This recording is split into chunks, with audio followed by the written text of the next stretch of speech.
Bapak kotor sekali. Jangan mengemis di sini, Pak. Ini tempat orang berduit gede, Pak. Gak ada uang receh. Saya mau beli mobil Brio kuning untuk hadiah cucu saya. Oh, mau beli hadiah buat cucunya. Salah tempat, Pak.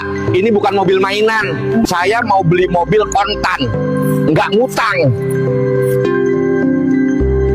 Bayangkan, seorang kakek petani baru pulang dari sawah. Baji dan sepatunya masih bernoda lumpur, masuk ke dealer mobil mewah cuma membawa kantong plastik lusuh. Niatnya mulia, ingin membeli Brio kuning untuk hadiah cucunya yang baru lulus kuliah hukum dan diterima jadi pegawai negeri.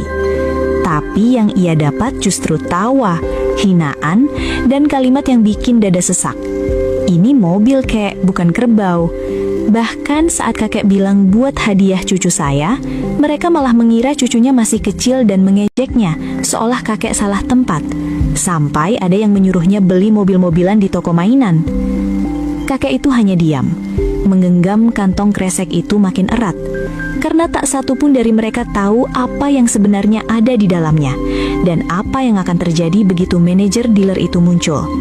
Ternyata, sahabat semuanya, sebelum kita mulai kisah ini, tuliskan dulu di kolom komentar dari kota mana kalian menonton. Channel ini dimudahkan segala urusannya, dilapangkan rezekinya, disehatkan badannya, dan dikabulkan semua hajat dunia akhirat oleh Allah Subhanahu wa Ta'ala. Amin ya Robbal Alamin. Sekarang, mari kita mulai ceritanya. Pagi itu, showroom dealer mobil terasa terlalu terang bagi mata kakek Raharjo. Lampu putih di langit-langit memantul di lantai yang mengkilap, membuat setiap langkah terdengar jelas. Deretan mobil baru berjajar rapi, bodinya berkilau, aromanya seperti campuran plastik baru dan pengharum ruangan. Di tengah ruangan, Brio warna kuning berdiri seperti bintang panggung, mengundang orang untuk mendekat dan berfoto. Kakek Raharjo masuk pelan, menahan kantong plastik lusuh di tangan kanannya. Ujung celananya masih lembab, sepatu dan bajunya ada bercak lumpur yang belum sempat kering. Baru tadi ia berdiri di pematang sawah, memeriksa aliran air. Sekarang, ia berdiri di tempat yang terasa seperti dunia lain, dunia yang mengukur orang dari wangi, rapi, dan kilau. Beberapa sales di meja depan sempat berhenti bicara. Mata mereka melirik kantong plastik itu, lalu melirik wajah kakek Raharjo. Ada yang menahan senyum, ada yang pura-pura menunduk melihat layar, ada juga yang saling sikut pelan. Hendra, sales laki-laki, menyambut dengan langkah santai tapi nadanya seperti menguji. Mau cari apa, kek? Kakek Raharjo mengangguk sopan. Saya mau lihat Brio yang warna kuning itu.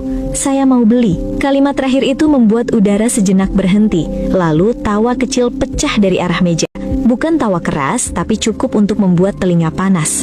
Rini, sales perempuan, mendekat dengan langkah ringan. Penampilannya rapi dan mencolok. Senyumnya lebar tapi matanya tajam, seperti sedang memilih kata yang paling bisa menjatuhkan tanpa terlihat jahat. Brio kuning ini unit display, kek. Biasanya yang mau lihat serius itu sudah bikin janji. Katanya pelan tapi jelas. Kakek Raharjo tetap menatap mobil itu. Saya serius. Saya mau beli tunai. Hendra mengangkat alis, menoleh ke sales perempuan lain, lalu kembali menatap kakek Raharjo. Tunai ya? Bapak dari mana, kek? Dari sawah, jawab kakek Raharjo apa adanya. Rini menahan tawa, lalu melempar kalimat yang membuat beberapa pengunjung menoleh. Oh, dari sawah. Pantesan, kek, ini mobil, bukan kerbau. Hendra ikut menyambung, seperti memperkuat.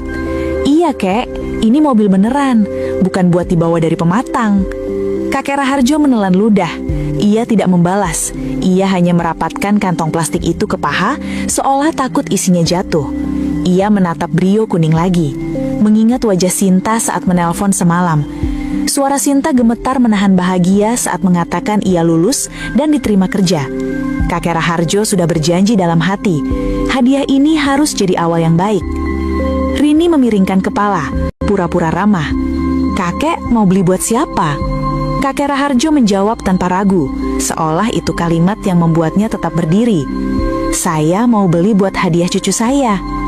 Nah, di titik itulah, suasana berubah jadi lebih meremehkan. Hendra menahan senyum, lalu berkata pelan, tapi sengaja dibuat terdengar pengunjung dekat meja.